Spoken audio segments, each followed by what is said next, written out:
The only one we have is Austin. It's the only place where they've said, if you don't do this, we're going to leave. They didn't do it, and they left. Everywhere else, even as you know, in California during AB5, went into effect January 1st of 2020. And Uber and Lyft were told to be, you guys got to get this figured out. These same problem that all the people we know were faced with. These are all employees now. Deal with it.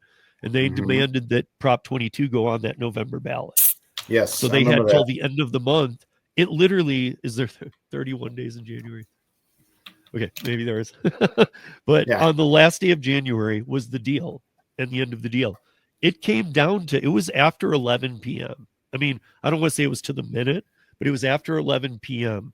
when the deal was finally made, where California said, fine, you can have Prop 22 on the ballot, keep operating how you do, because they knew you're going to disrupt our transportation system in a way that we've already been beat up enough in the last few years. And didn't we learn out of California how easy it is to beat up your supply chain? Because when the independent truckers can't be part of the solution, and this is something that's been brought up in New Jersey. Yes. With the Port of New York and New Jersey. Yeah, Kim and I tackled into that. Oh, that, and you already had the case in point of California.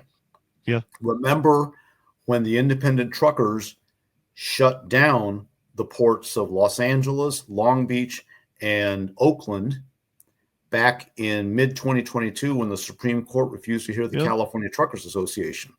It got people's attention, especially. I remember when one guy threw a wrench in dynamics. I don't remember that part there. Yeah, if you look pre-pandemic, the dynamics decision was brought up over and over during Prop 22. But it was one person. Even Kim has said, or Karen said that. Mike has said that it was one person that filed a complaint for unemployment when they were independent contractor, and the whole thing was like a setup. It was weird. Yeah, but you see, we have. I remember when I had to respond to a state legislator back in April. I mean, we're not making this up. We're not going hyperbole. We're talking about facts which have happened, particularly out of California, and we don't have to rely on this. Isn't fantasy. This is reality because it's happened. And I mean, John, you've heard me for how many years put out the challenge publicly on public platforms like YouTube and Twitter. Please show me any jobs AB5 created. Any. Nobody can. I try to take it a step further. Well, we have Dr. Palagashvili and her team's great research, more than one research study. Show me the opposite. Show me an empirical data study. And we saw how our friend Kim Cavan went and took apart the National Employment Law Project back in May. I think it was May 20th when that took place. And she took them apart. I mean, and she said the right thing, which is the truth. They won't show you the latest data because they don't like what it's telling you. Yeah, they don't like exactly. She made sure to drive it in. It's not that it's not there or accessible. They just don't like the results. Exactly, they don't like the results. And I say with this, with the, because I was saying this with what we're seeing here with Rideshare. Well, there are options we could take. Leaders need to step up, get out of the talking points and the narratives of the extreme elements of the far left. Look at the reasonable common sense things that we've seen out of the three senators that filed the bill, Senators Cassidy, Scott, and Paul. Look at Congressman Kiley's legislation, and let's just get these passed. And keep in mind, there's no preemption. So you're not taking rights away from the states to work on their own solutions as they see fit, but don't let the states listen to extremists pushing European-style sectoral organizing, sectoral bargaining that has infiltrated much of our organized labor's leadership. I mean, I see that here in Illinois. I mean, SEIU Local 1. I mean, I even pointed this out in an article I published at the end of last month.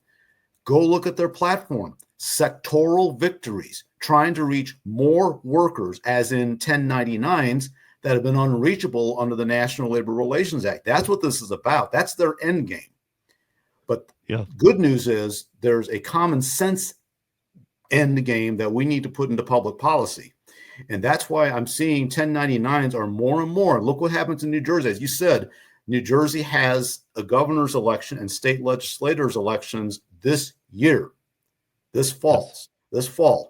And the Republican nominee for governor, Jack, I want to say this right, Chattarelli. I'm saying how it's spelled.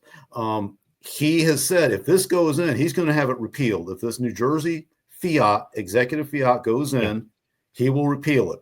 Look who he's up against. Congresswoman Mikey Sherrill. She's voted for the PRO Act twice and co-sponsored it 2 other times. She is a freelance buster.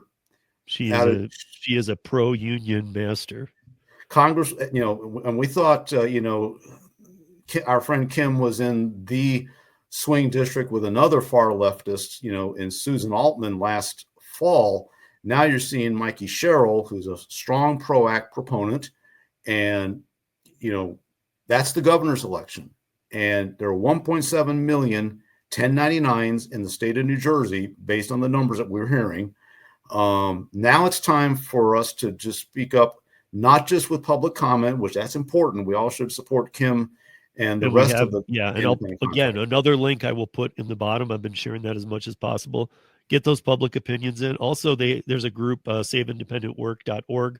I'll put that link in as well, guys. These are links that take you 1 minute. 1 minute. You just kind of go, you read it. If you agree with it, just add you don't have to put a phone number or anything. First, last name, email, boom. Just do it. Help out. If you agree with the comment. If you don't do it. We would never ask you to do something you don't agree with. If it's just rideshare drivers, at some point they're going to have to be addressed. I mean, what about the Dashers? What about the Instacart? What about the Grubhub? I would think that would become like a precedence at some point. I mean, they're under FTC investigation in like 4 different worlds right now. There's a RICO case going on in Henderson, Nevada. So they have a $1 billion lawsuit, Doordash does, from the FTC right now. And I mean, this is not games anymore, guys. I know that you still feel like the pawn working these platforms. But they gotta start rethinking the old model of whatever, we can just take the lawsuits, because the lawsuits are not stopping.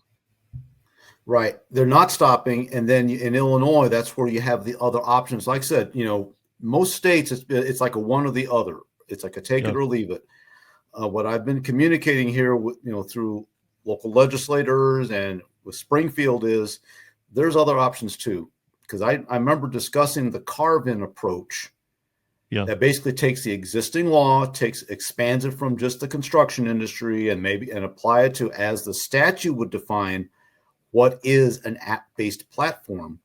So any driver, regardless of platform. Realize John's talking specific to the Chicago market.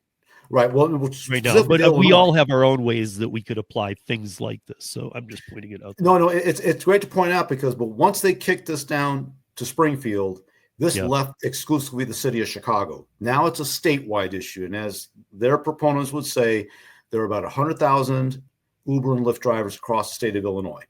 And so, but you factor in everybody else, you're talking more than 100,000. And why don't we do it right the first time if this is what's right for Illinois? And again, this goes back to where I testified that independent contractors need protection.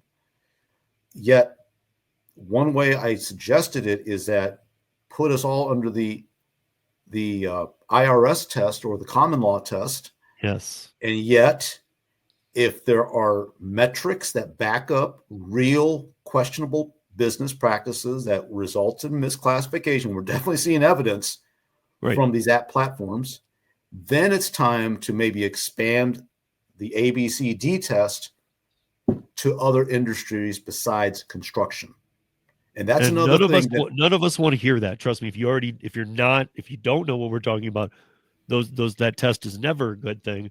It gets applied to us. It's not going to work. But this is again where I plead out to, because they listen to the podcast, DoorDash, Uber, anybody from any of those companies listening, you would be very surprised to learn not how far you could take advantage of us anymore. We're all pretty aware of it.